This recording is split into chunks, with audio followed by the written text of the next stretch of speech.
Dumelang, welcome to Face the Nation. My name is Clement Manyatela. Great to have you with us here on SABC News. On the show tonight, we sit down with former President Kgalema Motlanthe for a wide-ranging interview. And then later, is there still hope of a tariff deal being reached between South Africa and the US following a telephone call between President Trump and President Cyril Ramaphosa? Well, the presidency says that the two leaders spoke on the phone discussing bilateral trade matters. But how did that phone call assist us, if at all? International Relations Minister Ronald Lamola will join us tonight before we wrap up the show. But first, my comment.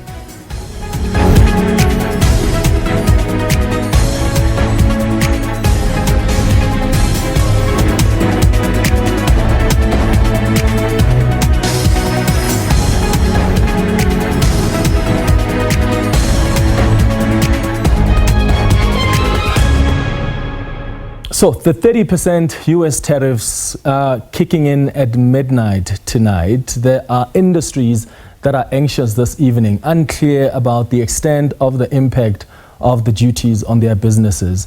There are fears that these tariffs come with inevitable job losses. They come with an inevitable impact on our economy. Government announced that it's working on measures to cushion industries that are likely to be most affected, like the automotive and agriculture sectors. In fact, speaking of industries that are likely to be affected, Nelson Mandela Bay is worried about what these tariffs mean for the businesses in the metro. People are highly concerned about the current environment, and there needs to be urgency and speed to develop contingency measures in order to retain investment and employment. So we're starting to see the initial impact where those companies that do export directly with the US, they're the ones that will initially be impacted. But we anticipate that there'll be knock-on effect to other companies in manufacturing generally, because globally the world trade order has been upended and companies will manufacture where it's the most competitive to be. The International Relations Minister, Ronald Lamola, says South Africa did all that it could to propose a deal to the US. South Africa has been engaging the US at various levels with a view to ensure predictability in trade. However, even with these efforts, the US decided to impose a 30% unilateral tariffs on South Africa. It is unfortunate that these government efforts in resetting the relationship with the US has been undermined by some actors within South African society. The unilateral tariffs have been implemented notwithstanding South Africa's submission of a comprehensive and ambitious framework deal in May 2025, aimed at addressing the US trade deficit, address tariffs, promote digital trade, enhance commercial relations, promote investment, and eliminate non-tariff barriers to enhance mutual beneficial trade relations with the United States of America. The minister in the presidency, Khumbudzo Ntshavheni, said earlier today that President Ramaphosa also had a chat with President Trump and that government is now focusing on protecting the economy. As communicated this morning through the presidency, President Ramaphosa has reached out through a phone call to President Trump yesterday morning as part of bolstering South Africa's negotiation efforts on the trade agreement. Government's efforts remain focused on growing the economy to save and create new jobs, which include intensifying diversification efforts and strengthening our global supply chain integration as the country works to expand its export markets to Asia, Europe, the Middle East, and across the African continent to enhance our economic resilience. Now, with all the work our country has done and the conversation between the US president and our president, we still don't have a deal. So where does this leave our relations with the US? The question we're asking you tonight is, do you think that there's still hope for a deal to be reached? Is it still worth putting a lot of energy in negotiating? Or is it time for us to just accept our reality and move on?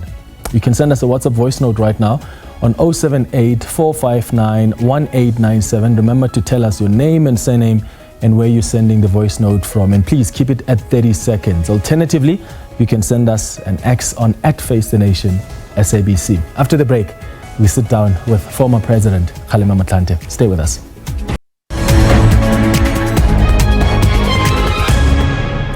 Welcome back. Now, as the world navigates the complexities of tariffs imposed by the United States and a shifting geopolitical landscape, South Africa still seeks methods to mitigate their impact while strengthening bilateral ties with the US. Former President Kgalema Motlanthe joins us now in studio to discuss this and other matters.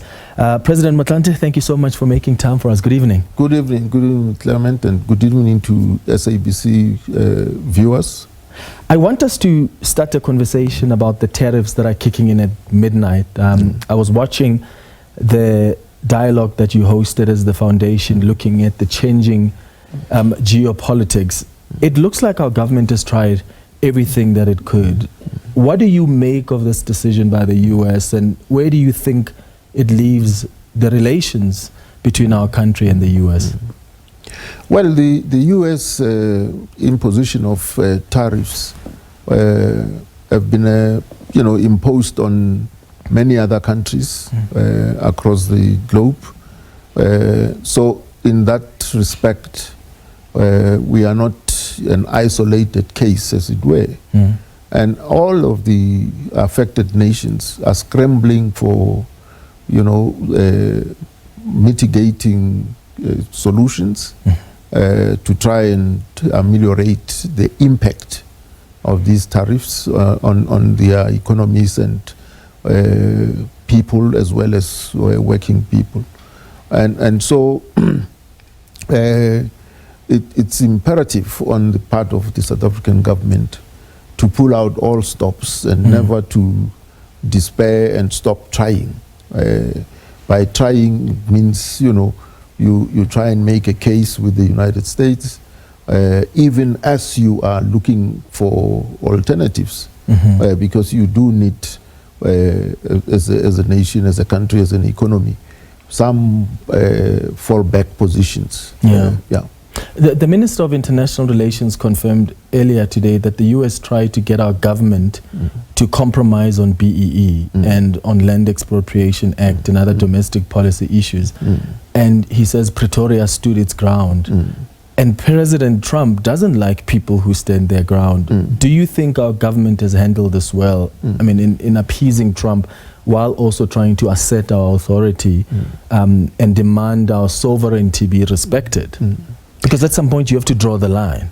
Well, it's the nature of all negotiations and bargaining. I mean, depending on where you are positioned, you always want to angle for the best advantage. But in dealing with President Trump, in a sense, it's very difficult to anticipate what the next step is going to be. That is why you got to continue trying to make a case, even as you are looking for alternatives, because you can't simply put your hands on your head and say no, we give up, because despairing and giving up is not an option. The thing is, he doesn't also like the options that we're looking at. I mean, when you think about BRICS, he was threatening that countries that align themselves with BRICS, which is anti-American, that's what he thinks BRICS is. He says the countries are going to get an additional 10% tariffs.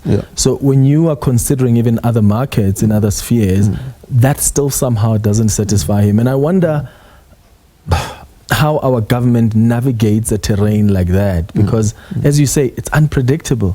You never know what's going to happen tomorrow. You never know what's going to be tweeted tonight. So do you just keep on trying, or do you just accept that as long as this person is the president, we're never going to be taken seriously, and you start charting your own path? Well, as I said earlier on, many other countries are affected by similar, tariffs. And so inadvertently, they are going to have to find each other. That process may actually isolate the United States of America. In the long run? In the long run. Do you think that it us not having an ambassador on the ground, and we have a special envoy who hasn't really been to the US on official business yet, does that help us? Well, you know, having ambassadors is a very important, you know, element to international relations, because you are able to make your case, to get feedback, to lobby and interact with people who may have, you know, other interests, because diplomacy, I mean, works in any nation's favor if that, you know, their diplomats are able to create people-to-people contacts. Yeah. So if your scientists are interacting and they are sharing information, that is not impacted upon by whatever the political heat is. They continue to do the research and share their you know, findings. So that way, diplomacy works, you know, to the advantage of the country, and that's why it's very important for a country like South Africa to maintain diplomatic relations with all countries. Yes, because in some countries, you know, there's going to be a coup d'etat, and you end up with a military junta in place. You still have to maintain your embassy there. As long as the embassy staff is safe, you've got to ensure that. So in the United States, I mean, we have consul generals in a number of key you know, cities, but it is important to have an ambassador on the ground. On the ground, it's always important. Yeah, I mean, we haven't had one since the expulsion of Ambassador Ibrahim Rasool. Do you think it's imperative that that decision has to be made sooner rather than later? Because I think at such a critical time where the tensions are so hectic and we seem to be speaking past each other, we send proposals, they don't get responded to, we're speaking to a mission that is here in South Africa. You really need someone on the ground. How imperative do you think it is that this matter is addressed as a matter of urgency? Well, I'm sure the Government of National Unity and the President are seized with the urgency of this matter, and I'm sure that they are perhaps in the process of trying to identify consummate diplomats, from whom they can then select one who will present his credentials and hopefully they would be accepted. Yeah. Because, you know, as I said, diplomats can, you know, interact and lobby and mobilize other interest groups. Yes. There's a perception that is being held by other people that the ANC is to blame for the relations being at its lowest, the relations between South Africa and the US. What do you think of that? I mean, I saw Afige Lembalula, the Secretary General, the other day, he said, US, you know, bring it on, but we're not going to be bullied. Do you think that the posture the ANC has taken over the years towards the US has somehow influenced how the US is now responding to us? And I'm not just talking about the issue of tariffs, because as you rightly put it, it's many countries that are affected.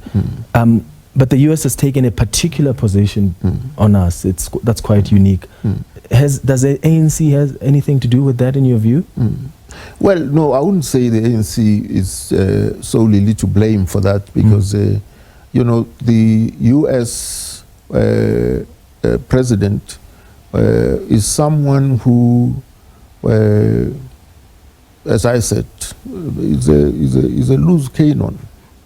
And I mean, he's even gone to an extent of saying that, you know, if you apply for a visa from whatever country, South Africa included, and so they then check what you've been posting on social media, and if whatever you've been posting is read by them as negative, they deny you the visa. Yeah.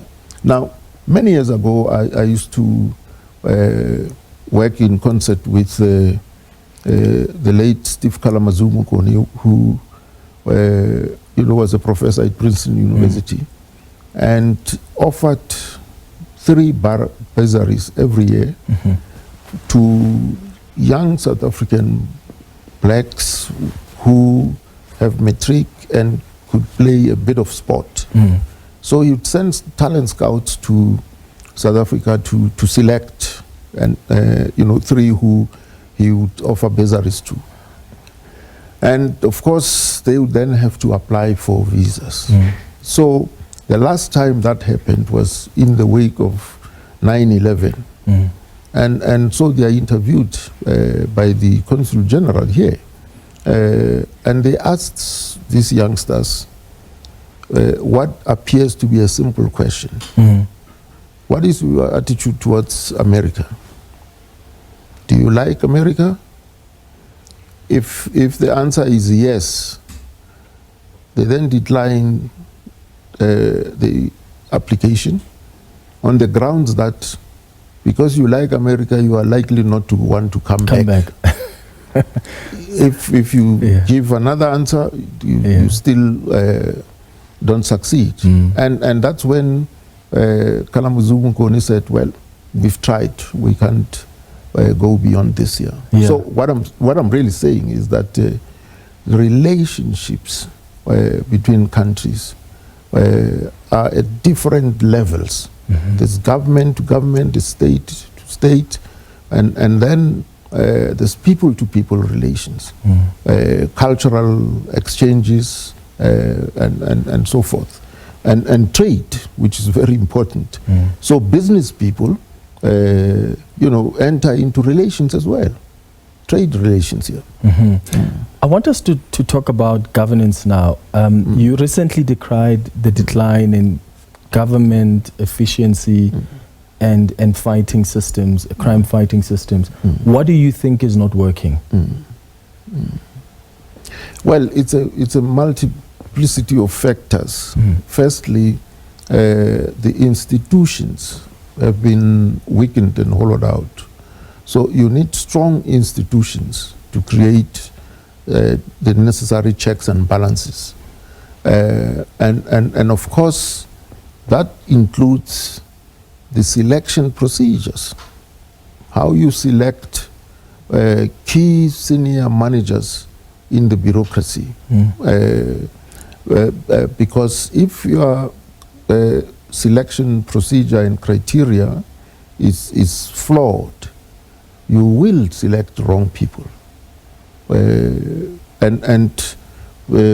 Professor Somadota Fikeni is now seized with the agency of professionalizing the public service, because it's the public service which basically is responsible for the efficiency in the state. Why hasn't the ANC, though, prioritized that over the last 30 years? Because the hollowing out of these institutions, there's a party that was in government for 30 years.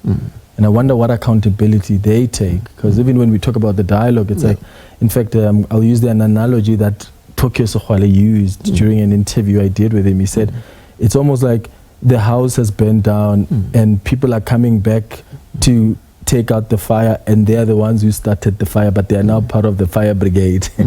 But they started the fire. So why didn't the ANC prioritize that? Because we wouldn't be here. Well, the state machinery, remember, through transformation, the state machinery worked fairly well up to a certain point. And then, of course, once let me put it more bluntly. I've heard people complain about cadre deployment. Yeah. Now, there was a time in the ANC when the policy of cadre deployment was there, but it was understood to mean that the ANC encourages qualified people to apply, submit applications, and go through the normal processes and procedures of being selected or not being selected.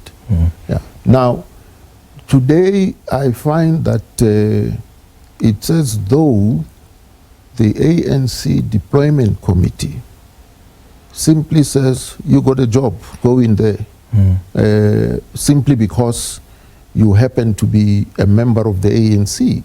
And that's not the understanding I have. That because the understanding we had in the beginning was that you got to mobilize and harness the best available talent in the nation, regardless. Because, I mean, I used to be a unionist, and I know of no employers who would ask you, to which party do you belong, before they employ you. That's not how people are employed. But, of course, when, you know, people who don't qualify for certain posts happen to be in those posts, then something is fundamentally wrong. So is it fair then to say that the abuse of that cadre deployment and the misuse of it is actually what has led us to situations where there are institutions that have effectively been destroyed and hollowed out because you had people that were being put there because of their allegiance to the organization and not because of competence? No, that's true. I mean, because it shouldn't happen that way. There's no provision for such selection procedures, which means actually those people are parachuted rather than being processed. Because and the late Professor Sten Sangweni used to emphasize that point, that, you know, the selection of senior managers should not be delegated to ministers. His recommendation was that it should be delegated to the Public Service Commission, who in turn would not act as an interviewing panel themselves, but they would constitute ad hoc interviewing panels in that particular field, made up of experts and practitioners. Yes. In fact, that's what the State Capture Commission has also recommended in their report.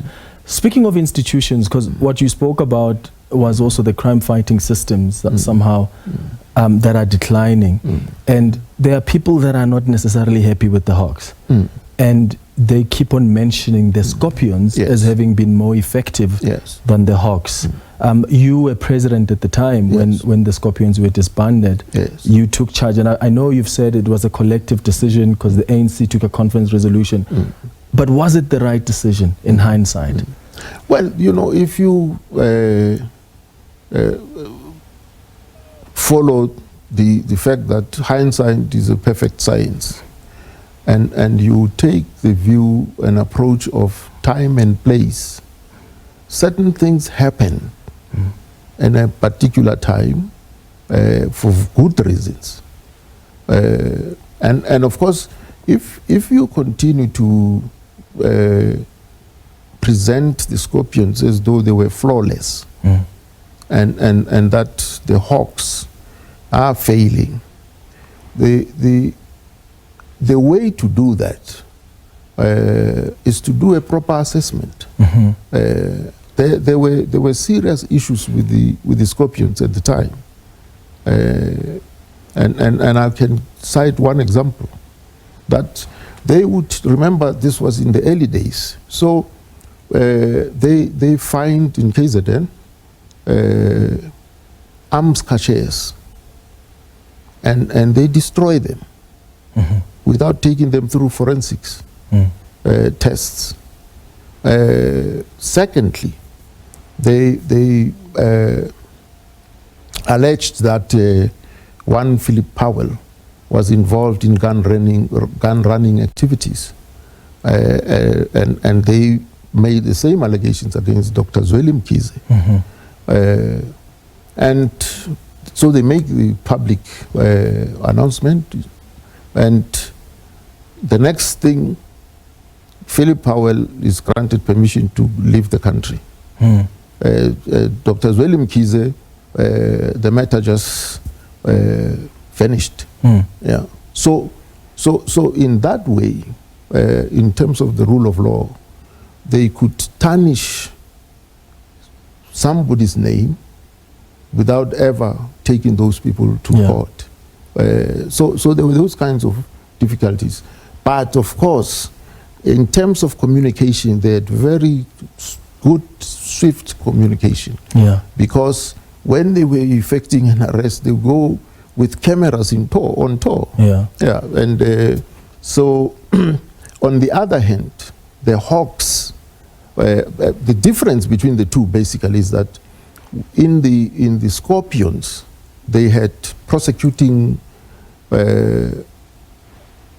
authority and expertise combined, so that when they prepare for prosecution, they are doing it together as a team. Whereas the hawks are really an investigating arm. It's a police. And once they've investigated, they present their docket to a prosecutor. And then it's the prosecutors who must then prosecute. So the weakness might be in the prosecution, not in the hawks, as it were. When you look at the effectiveness, though, do you think the hawks are up to the task compared to the Scorpions in as far as investigative effectiveness is concerned? Because there was a time when politicians were also scared of the Scorpions. And I mean, that's not to say there's no legitimacy and genuine concern around that maybe being politicized. But when you look at the hawks now and the Scorpions there in terms of effectiveness, do you think that they are up to the task and they do better than the Scorpions?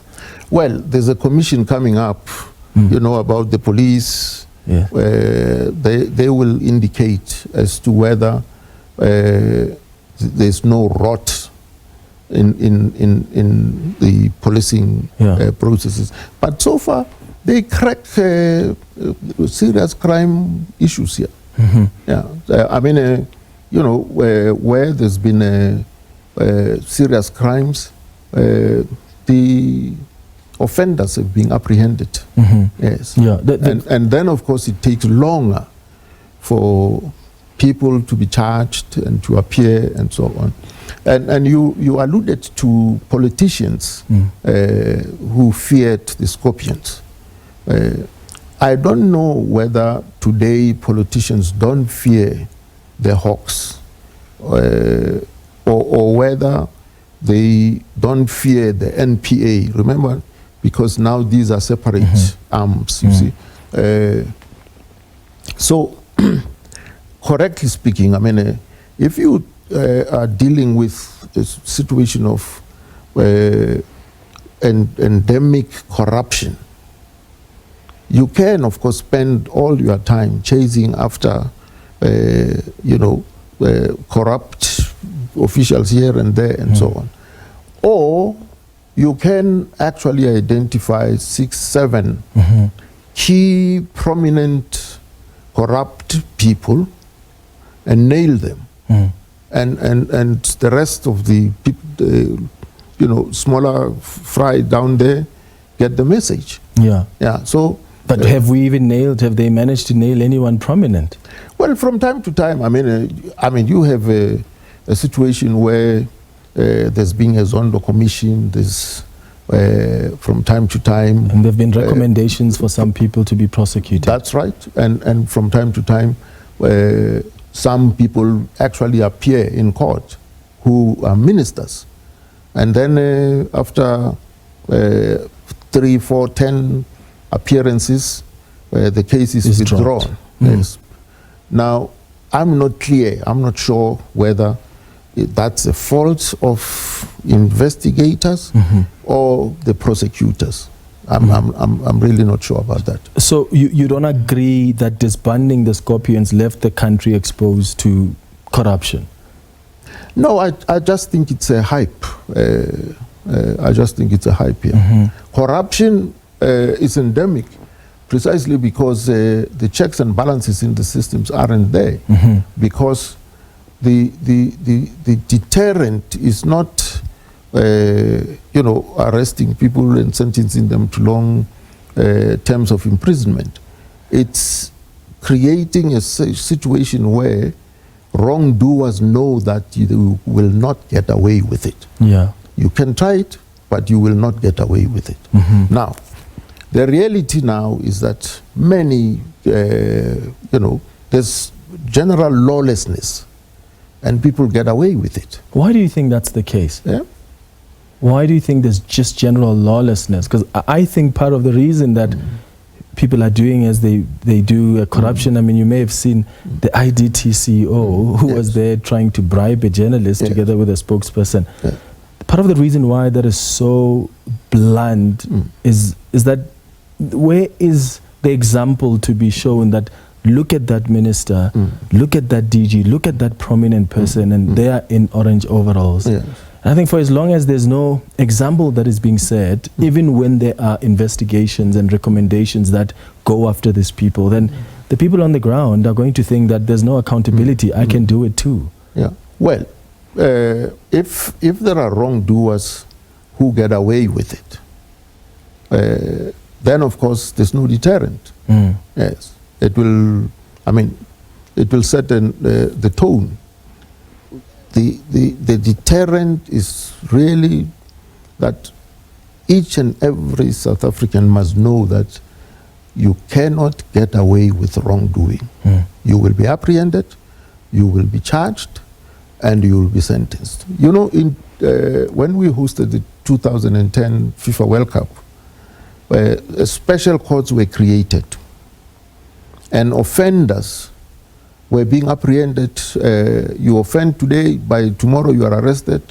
By end of the week you've been charged, and so on. So if we want to ensure that we eliminate all forms of criminal activities, we got to ensure that no one can get away with it. Yeah.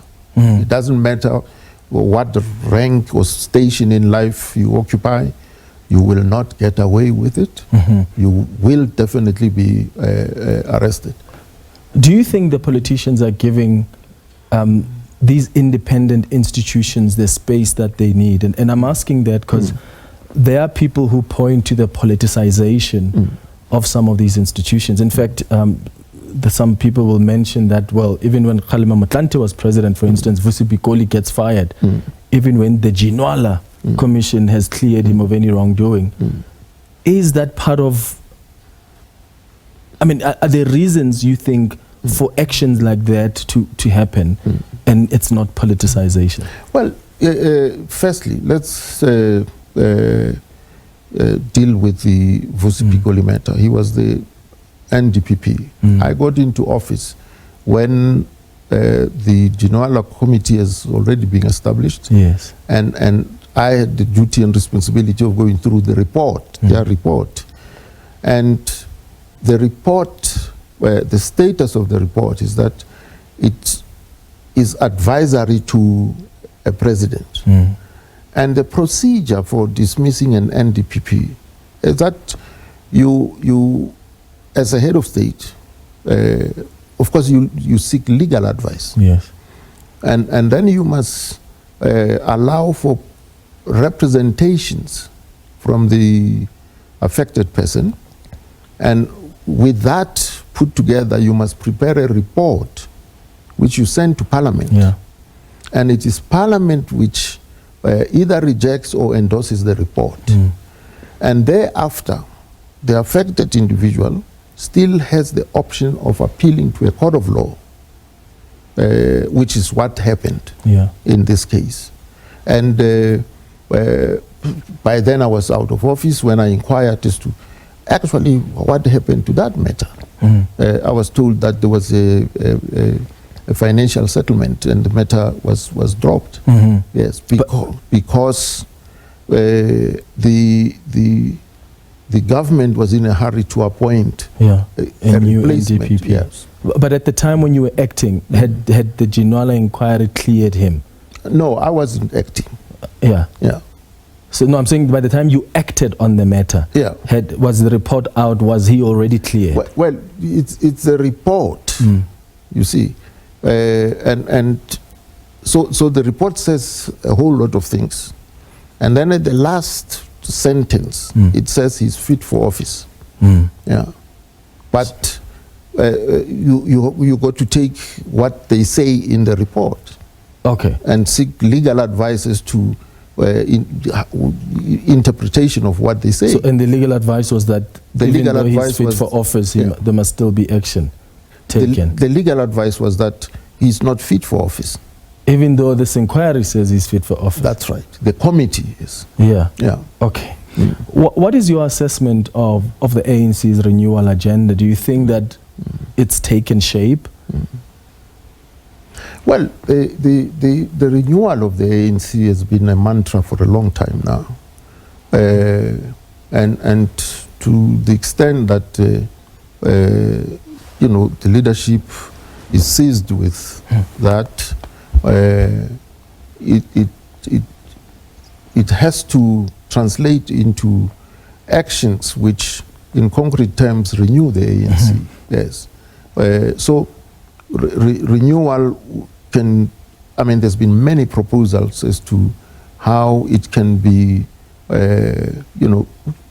attained, and the taste of the pudding is in the eating, because it has to be tested in practice. Yes. Yeah, practically, is the renewal taking place, or is it just sloganeering? Yeah. Yes, that's a test, really. But can we agree that the ANC doesn't have much to show for that renewal agenda that they've been talking about for so many years?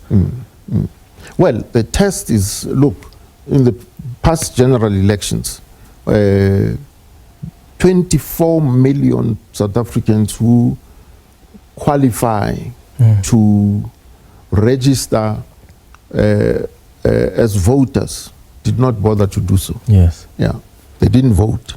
So only 27.7 registered, and of that number, only 11 bothered to turn up. 11 million bothered to turn up on the election day. So there's a huge number who stayed away. Which says a lot. Which says about how they feel. Yeah, which says a lot about how they feel. Which says a lot about the capacity of political parties who contested those elections, including the ANC, to interact with them, mobilize them, and motivate them to vote. And of course, we saw what happened in the elections last year. 40% is what the ANC got there. So if the ANC has not truly, fully, and effectively managed to renew itself, would you... It's 40% of the 11 million who voted. Of the 11 million, yeah, but it could have been 60%. Yeah. It could have been 50% or 51%. Yes. Would you... The 16 million who were registered, who did not vote, yes, plus the ones who qualified to register but did not bother to do so. Yeah. All in total is 24 million. Yeah. Would you say that you would in good conscience advise South Africans to vote for the ANC, for instance, in the next local government elections, knowing what you know about the renewal agenda not having been fully effected? Well, as an ANC member, when it's time to go and canvass, I go and canvass. And of course, they tell me in my face that, they are not going to vote. And some say, no, we will vote. And on the day of the elections, they don't bother to do so. What I can say is that I will vote for the ANC. Yes.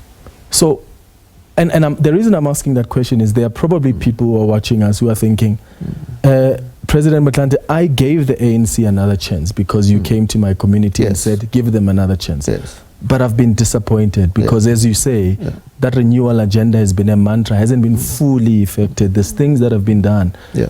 And now I feel like I was duped. Yeah.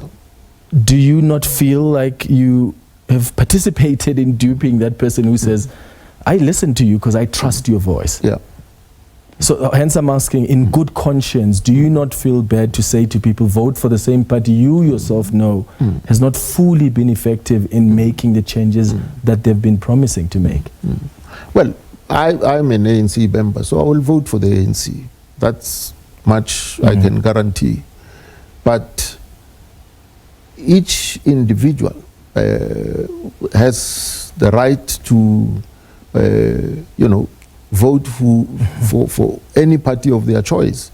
And I must say they are spoiled for choice because there's a plethora of these political parties. The real question is, what will they do with this vote? Once it has been cast. But it's a right of every citizen and voter to vote in accordance with their choices and consciences. And some of them make those choices after having listened to people they trust. Yes. Like either it's you or the former President Thabo Mbeki. Yeah. And once they've been convinced to give the party a chance, they sit disappointed. Yes. Some of them. Yeah, well, like, I was on television. I mean, in Diepkloof, I went into a typical ANC family. They were from Alexander Township. In fact, the old man was sharing with me an album of, photographs of the late Rebecca Kotani and Joan Tlandla and so on. But the old lady asked me a very straight question. What do you want? That's what she said. She said, no, you must respect us. What do you want here? Yes. And I said, well, we are here for your blessings. I didn't say I'm here for your vote. I said, but you were there for the vote. Of course, of course. But she was straight with me that, look, you don't respect us, and then you show up, here. Don't do that here. Yeah. Just as so the point I'm making is that it's not as if they don't give us direct feedback. They do. Yeah. Yeah. Well, and our own research shows that they've lost trust in us. Yeah. Yeah. And the question is what the ANC is going to do with that going forward. President Motlanthe, thank you so much for sitting down with us. I really appreciate it. Thank you. Thank you, Clement. Thank you for visiting us here. Thank you so much. Face the Nation. Yes. We'll take a quick ad break. When we come back, your voice notes, your tweets as well. We've been asking you about this issue of tariffs that are kicking in at midnight. Do you think it's time to just accept that there's not going to be a deal here and give up? Or do you think there's still an opportunity, some hope here? Send those WhatsApp voice notes and tweets. We'll come back with the Minister of International Relations, Ronald Lamola. Stay with us.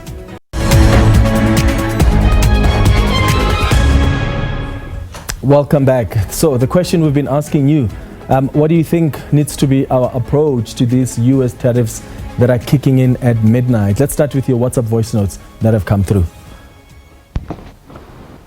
Hi, Clement. It's Ruben from Tembisa. As a country, we have to reach a point where we accept that at least we have tried, and I don't want to say we have failed, but it is a little bit too late to hope for something from US because, the Oval meeting in May has actually given me a confirmation that the US President Donald Trump is not in any mood to actually change his mind, and he had made a decision. We saw the ambush, so I'm scared to say no. There's no point of return at this stage. We need to get ourselves prepared, and also it will help us to actually minimize the impact of these 30% tariffs. Thank you. Sam Alokotriko Pislemen Dumela. I don't see any deal reached here. However, we cannot as a country put our hands on the head. This is a new dawn for South Africa, and just like a chameleon changes its color to adapt to new surroundings, in life it is good and sometimes essential to change. In life, we are often faced with unexpected changes. We then have the choice to resist the change and tire ourselves fighting an endless battle, or we have the option to accept the change. When one door closes, another one opens. Bye-bye. Yeah, indeed. And the question now is, of course, what does accepting that change actually mean? And of course, the government has already indicated that the priority now is also to diversify the markets, so the industries that are likely to be most affected is, let's find alternative markets for them. Here are your tweets that have come through. Bono says it's time for the government to intensify its efforts. Giving up is not an option. We need to pull out all the stops to try and get our bilateral relations in place with the US. We haven't done enough. Michael says yes, but time is running out. SA must urgently defend jobs and food security, especially in agriculture, auto sectors. A fair deal is possible, but not at the cost of sovereignty or workers' rights. Thank you so much for all your voice notes and your tweets. Let's look at this now. That deadline is looming for the 30% US tariffs on most imports on South African goods. President Cyril Ramaphosa had a telephone discussion with US President Donald Trump yesterday on bilateral trade matters. The Minister of International Relations is Ronald Lamola, joining us in studio. Minister, thank you for your time. Good evening.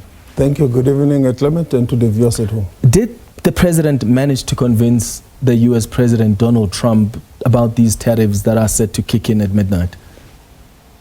No, because it was not a negotiation platform. It was the President urging that we need to find finality with regards to the negotiated offer that South Africa has put on the table for the American government to give a feedback, and that is what we are hopeful to get soon with regards to what becomes the feedback on the offer that we have put on the table. But obviously, it is an unpredictable outcome. No one can predict whether the tariffs will be reduced or not.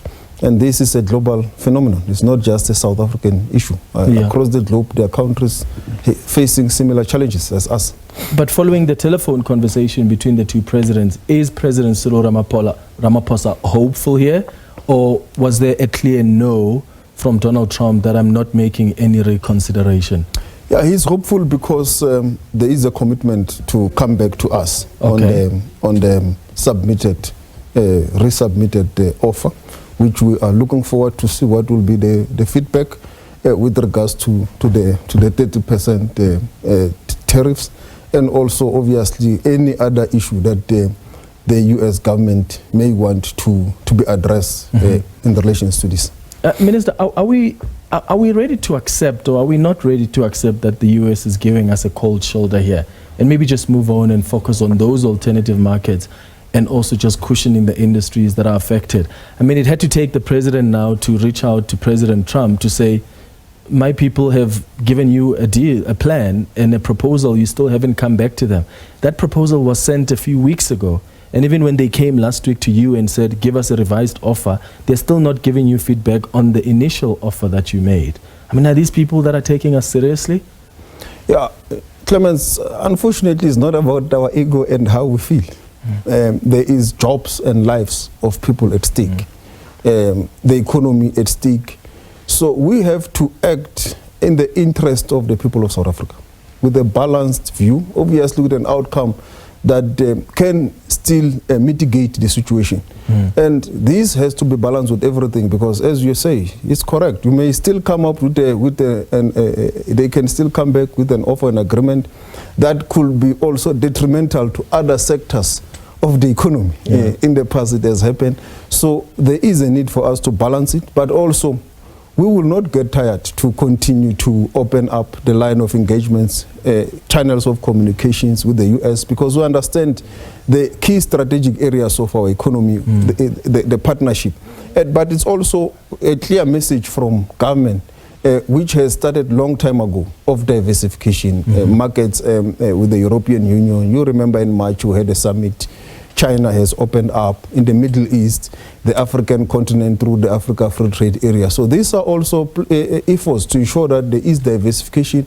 We need to work more. And I believe it is also because of that that we are not really downplaying the number of jobs that will be lost. 30,000 for an economy with unemployed, it's a huge number. Yeah. But it could have been worse if the South African economy was not as diversified in terms of trade with many countries across the globe. Yeah. You said earlier today that you can confirm that the US tried to use domestic policy issues like BEE and the Expropriation Act on these tariff negotiations. What did you tell them as the South African government when they were trying to use our domestic sovereign policy issues as leverage? Yeah, no, Clement, what I've said is that with the framework that was submitted, the response has been that it is not enough. We need to be more ambitious in terms of what we are offering in this regard. But the mission of the US has now confirmed to me yesterday that indeed there are issues that we view as domestic imperative. The issues of BEE, the issues of Expropriation Act, the issues of double boon. We have said to them these are domestic issues. In South Africa, there is enough safeguards to deal with all these issues. They should be left as a sovereign matter of the South African people to deal with. They have got nothing to do with the US. And with regards to BEE, US companies are already investing in our economy with the current existing framework. You know, Coca-Cola, Microsoft, Amazon, Cisco. There's a lot of huge US multilateral companies that are investing even within the BEE context, which has put the BEE equivalent, which shows that it is not an impediment for US companies to invest. There is a platform of engagements that creates an enabling environment for the US companies to invest. And with regards to Dubuli Bunu, the issues of genocide, it has been proven. Statistics are there. They know that this does not exist. But, and also in the context of our country, history with regards to expropriation and the BEE, there is a constitutional imperative of transformation, which we have to address. So these are issues we have raised, gave them the feedback on, but we will not get tired to continue to raise that this remains important to be handled at the sovereign level by South Africans within the existing frameworks. What exactly do they expect the South African government to do in as far as that Dubuli Bunu song is concerned? Because President Cyril Ramaphosa did explain when you were in Washington, D.C., in the Oval Office, that is a member of the opposition party who sings that song. It's not really a song that, we sing. It's not a national policy or nationally accepted thing. That's the imperative of an opposition party. So what do they expect the president or South African government to do? To condemn the song, the singing of the song, which we have said the ANC as a governing party does not usually sing it. And not like we promote it. And even where it has been sang, it has not led to incitement or to genocide or violence as it is being alleged. But also there is a court ruling with regards to the song. But it's not like we promote it, we support it or whatever. We have said there is history and context of how the song was sang. And I think the SG of the ANC also provided a context yesterday. So the Dubuli Bunu should not even be an issue. There is a challenge of crime in our country. The president in the White House did raise it and accepted that but this challenge affects everyone, all of us, all South Africans, black and white. So it should not just be an issue of targeting a particular, there is no incitement to target a particular race, but there is an issue that we need to address, rural safety. And the South African police has given detailed presentation and explanation to the US authorities with regards to the work they are doing, with regards to rural safety, with regards to responding to the challenges of farm attacks. Because this challenge, the farm attacks, do not only affect white farm owners. It affects both farm owners and also the farm dwellers, the farm workers, and the majority, when you look at the states, the most affected are the farm workers and the farm dwellers in terms of the states in the last 4 or 5 years. So the strategy needs to respond to that. And we have, we understand it's a unilateral issue, but we think it's key that we explain to them. And it has been provided by the South African police to the US authorities that these are the stakes and there is a targeted program. All right. Minister Ronald Lamola, thank you so much for speaking to us and all the best with the future negotiations. Thank you. And thanks to you for watching the Thursday edition of Face the Nation. We'll be back with you next week, Tuesday. Have a good evening. Cheers.